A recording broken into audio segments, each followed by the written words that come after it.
So we hike out of the cave, 6 hours back out, and we stop at a farm stay. And I sent a picture of the farm stay to you, Ari. I'm going to send it to these guys. Okay. It's absolutely fucking beautiful. Oh, the one before. I sent it to you. Earlier, just now. Yes. Earlier. No, I sent you 4 pictures. I'm sending these all to them. Yes. Oh, that's the motorcycle. Oh, that on that place is the farm stay? That's a farm stay. So basically, it's kind of like I'm gonna reference it. It's like a castle. It's like a house, but it's gated. It's there's like a big gate to open it up, and once you get in, there's like a restaurant. There's rooms everywhere. It really is like a commune. You know, like a legit commune. Big fire pit. Absolutely great. And we get there. Now, one thing was a big no-no on Travel Channel was drugs. Never do drugs. Never take drugs with us. But you did drugs. Yeah, of course I did. And so... But wait, so you can drink... They say you can drink. Yes. Let me ask you... Wait, timeline here. Is this before or after Bourdain was doing this kind of stuff? It's during. Bourdain's still alive. He's still on Travel Channel, I think. Oh, he was on Travel Channel. Then he moved to CNN. Then he moved to CNN. And it was kind of the same show, just different channel? It was the exact same show, different channel. It was like... I think he tried one called The Layover. Maybe that was his one, but it was where he goes like 24 hours in the city. I think they just stupid. did it. It's a gimmick. Yeah, it's a gimmick, and it wasn't him. Did you do a documentary on him? No. Oh, yeah. Vietnam was the one that set him off. Really? So it was. So he's a chef. Yeah. From what I mean, I never got into the show. I watch him now when I'm about to go to a place because it really does give a good breakdown of a place. But he's a chef. He wrote a book about being like a low-level chef, you know, but a real sous chef and like doing all that stuff, like, you know, the coke and the fucking dealing with it. And it's like, oh, you're the chef guy who's on Letterman. They're like, chef, come welcome. And then he goes to Vietnam to like try the food and stuff. They go, the first episode out of 12 was just like not good. It was just like he's like stunted and like weird. He's not like used to being on camera. And then he goes, all right, so next gig is in whatever in like 5 days. And he goes, all right, I'm going to wander. I'll see you there. I'm like, oh, you're not coming? Like, no, I'll just meet you there. And comes back a traveler. Comes back from being 5 days in Vietnam. Might be somewhere else, but I think it's Vietnam. It was Myanmar. Myanmar? I think that's later. Okay. Maybe the next one was to Myanmar. Maybe they had to go to Myanmar after that. I'm not going to correct on how you pronounce that. But then was like, oh, this is all I care about now. And I'll do a little bit about food in these places, but I'm just a free traveler now. Dude. That's right around when you're doing that. It's almost like the zeitgeist is allowing it. Well, Vietnam was not a place for the weak of foot or the weak of heart. Thailand is the first place to go in Southeast Asia. Thailand's a little more user friendly. Right, that's the entryway. Yeah. The king set it up for tourism. These other places are like Thailand's anal sex, Vietnam's pegging. I love it. Sure. Yeah. So we go to this farm stay, and it is fucking beautiful. I forget the dude's name. Let's just call him Brian. Okay. By the way, I know this guy. Yeah. And so I apologize. I'm telling this story. I have friends, my Vietnamese friends, our best friends in LA. They know him personally. Okay. Like they know this guy. Okay. So. Well, let's change the name for. I just made it up. Yeah. Great. Okay. I think it's Brian maybe. Yeah. So we go in. No, what you can say is instead of saying I don't remember his name, just go, I'm changing his name for anonymity. Okay, I'm changing his name for anonymity to Tom Segura. Okay, so Tom Segura. So Tom Segura owns this farm stay. Okay. And just please put not real name on there. No. Put definitely real name. And so start to put not real name and then cross it out. Put definitely real name. Yeah. So we get there. I remember we walked into their what theoretically. Don't worry about me. I'm fine. Don't worry about me. What? I have dinner in 20 minutes. So like start to wrap up. Bert has dinner in 20 minutes. I'm good. So send it. No. I got this. So I remember the first thing we did is we were the only ones in this farm stay. Yeah. We had the whole farm stay to ourselves. So we go in and they have like almost like what seems like a little shop to get food like in the center where I'm sure you buy your beers there. So we all get beers. And TT takes us out back, and he's got a fucking joint of Thai stick, is what they call it. Ooh. Yeah. And I was like, I haven't smoked weed in a little bit. I wouldn't mind a little weed. I know, and so I smoke a little weed, drink the tall beers. They got the tall beers, The 20 ounces. recycled bottles, so they're bruised around the sides, so that it's almost sexier, right? Recycled bottle cold beer. Come on, baby. I remember saying to the guy Tom Segura who owned the farm stay, I saw that he had a old Russian Ural motorcycle with a sidecar on it. If you Google Bert Kreischer Vietnam sidecar motorcycle, you'll see it. And then I saw he had an old Russian Ural. These Russian Urals were like the hottest fucking bikes. So I said to him, hey man, can I take one of your, that's not it. Is that the Russian Ural? Maybe that's it. I don't know. Yeah, there's a Russian writing on it. Yeah, it does. I think that says Ural. So I saw he had the motorcycle, and I said, hey man, now I took motorcycle lessons because in this season we went to Sturgis, and I had to learn how to ride a motorcycle because we were going to skydive in Montana and then ride motorcycles from Montana to Sturgis. I'm jealous of this because I've only been able to ride mopeds, and I don't know how to change gears, and it's held so me back. Fucking awesome. One thing, the first thing they tell you in Russian, no. Damn. The first thing they tell you in motorcycle class, you have to take a 2-day course. The first thing they tell you is never drink and drive. 80% Suck dicks, of motorcycle eat ass. 80% of motorcycle fatalities happen because of rider intoxication.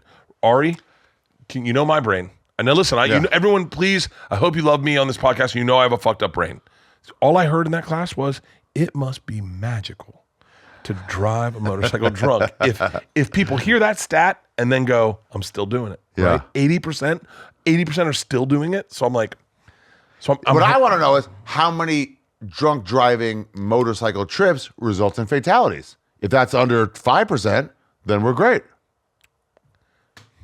You know what I mean? If I ever get sober, have an intervention the other way with me and get me back. Get you back. So agreed. A word is bond. So that's a great video of, hey man, we know you're doing good, your life seems good, but we miss you. We need to talk to you. Yeah. And it's like me, DeRosa, you know, and it's just like, yeah. So I see these motorcycles. I go over to Tom Segura, which is his real name. He owns a farm stay. Yeah. I'm high. I've had like 2 cold beers, and I say, hey man, I noticed you have a motorcycle. And he said, yeah. And he goes, I got a couple. I said, well, I was wondering if I could take it for a spin. I've been certified to ride a motorcycle. I'm licensed in the States. If I could just take it for a quick spin. And he goes, well, I noticed you've been smoking Thai stick with TT and drinking some beers. And I said, I have. He's like, you'll love it. Oh. He goes, it's so fucking fun. He goes, get your headsets, put on some music, Get more distractions. Yeah, put on some headsets. I have the best headsets you're ever going to get. They are called Ultimate Ears. They are $1,300. They are custom in-ear monitors. They are shaped to your ears. So when you put them in, you hear nothing around but the music you listen to. That's no. The best. Not for when you want to hear a train coming at you. No, we're in the middle of fucking fields, Ari. It's rice paddies everywhere. Rice paddies everywhere. He goes, go in between the 2 middle rice paddies. You'll see them. There's a little road. It goes like a quarter of a mile down. There's a little loop, quarter of a mile back. And just let it out. And he goes, you can just open it up. And I said, do you have a helmet? And he goes, you don't want one. And I was like, nice. He goes, you want to feel the wind in your hair. And I put on, every time you tell a story, stories change. You try to make it better. The real story is I put on the Doors. Break on, no. What song it is? I told it to Jay and Dan, and the real song is what I played. I think it was Break On Through to the Other Side, or it might have been, I forget the fucking real song, because I've told it so many different times this way, but I put on the Doors, I get on the bike, I take it up, just in between the 2 things, and I'm a little timid at first, and there's ox just sitting in the rice paddies. Oxen. With oxen, with birds on their horns, just staring at me as I'm driving a fucking motorcycle. It's these little things that make you not, it's like, these just set the tone. They just set the mood. Those little moments where it's like, that's not what you're going to write home about. Fucking birds on an ox horn. But like, man, it paints a picture. It's, now mind you, we've hiked through the jungle all day, and it's getting towards sunset. So it's beautiful out. It's Vietnam. We're in the middle of nowhere. Oxen in rice paddies, birds on their horns, and I feel alive. And I open this fucking motorcycle up, and I'm listening to the Doors, and I'm just having a fucking moment. and my phone rings. I don't know where my phone rings. And I answer it. I pull over. I answer it. I look at it. It's Rogan. I'm assuming now that I'm telling you this story that he had probably talked to Red Band when I'd come in off the train. And Red Band casually said Bert's in Vietnam, right? So Joe just gives me a call. He goes, hey, man, what are you doing? I said, well, I'm assess the situation. I go, I'm drunk. I'm high. I'm on an old Russian Ural motorcycle running through rice paddies in Vietnam. And it's quiet for 3 seconds. He goes, you are a bad motherfucker. He goes, you are the fucking machine. He goes, listen, fuck Travel Channel. This is your life. If you don't tell this story on stage, you are fucking wasting your life. You need to come home, get on stage, and talk about this on stage. This is what you are, man. You need to get the fuck away from that Travel Channel, and you need to be living this life. And he's like, I love you. Stay safe. I'll talk to you when you get home. And so I'm like, fuck yeah. Now I got the stamp of approval from Joe, my big brother, like just like a fucking and I'm like, fuck. All of our big brothers. Yeah. Both our big brothers. Yeah. And I open this bitch up and I start fucking flying. Now I can see the oxen are looking at me like, you're a bad motherfucker, Bert Kreischer. I'm fucking hauling ass. I hit the turn, and as I turn, I do the number one mistake they tell you in motorcycle driving. I break into the turn, and the front wheel squirrels, back wheel squirrels. I panic. I save it. My heart's racing, and I'm like, I almost fucking died. I almost died. You got the alive. wobbles. But I'm alive, and I make the turn around, and as I'm alive, I'm now racing back toward those two oxen who are on their hind legs now going, come on, man, come on. I got the shadow of me, the sun setting behind me. Peter Pan himself is like, you'll never catch me. This is why we live, Bert. This is why we live. I am hauling fucking ass on this Russian motorcycle, and my phone rings again. I'm like, it's gotta be Rogan, right? Pull it over, answer it. It's my wife. She goes, what's up, baby doll? I said, nothing. She goes, what are you doing? I'm like, it works so well with Joe. I go, baby, I'm high as fuck. I'm drunk as fuck, and I'm running motorcycles through rice paddies in Vietnam. She's quiet for 3 seconds. She goes, the fuck is wrong with you? Get off that motorcycle. You are not the machine. You're a father of 2. You have high blood pressure, high cholesterol. Walk that motorcycle home and you go to bed. So I walked the motorcycle home. You walked it home? I walked it home. Oh. I get to the fucking front gate. Tom Segura, his real name, who owns the farm stay, opens the door and he's like, what happened, man? I said, my wife called. I go, I'm in trouble, I think. Give me another shot. Here's the best part of this story, right? So you've got a picture of that girl with that dog, right? Yeah. So that night, we're sitting around the fire. Just Tom Segura, real name. He owns the farm stay. His wife is it's us. It's just us. And so I feel depressed. I'm like, what the fuck is wrong with me, man? Like, I should know better. I shouldn't be getting drunk and getting on a motorcycle in the middle of Vietnam. If I get hurt, I'm dead out here. I'm dead. There's no fucking airlift. And I go to bed early. I get in bed. I'm high.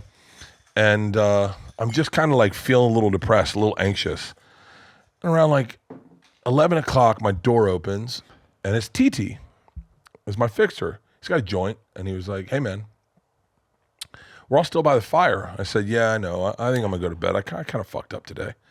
He goes, what happened? I said, I don't know, man. I'm someone's dad. I'm out there fucking taking risks. I go, I shouldn't. He goes, hey, you know what would cheer you up? I go, TT, I don't want to smoke anymore. And he lights a joint and he goes, no. And he comes over and he sits on my bed and he hands me the joint and then he hands me a puppy. Pull the picture up. These are these puppies.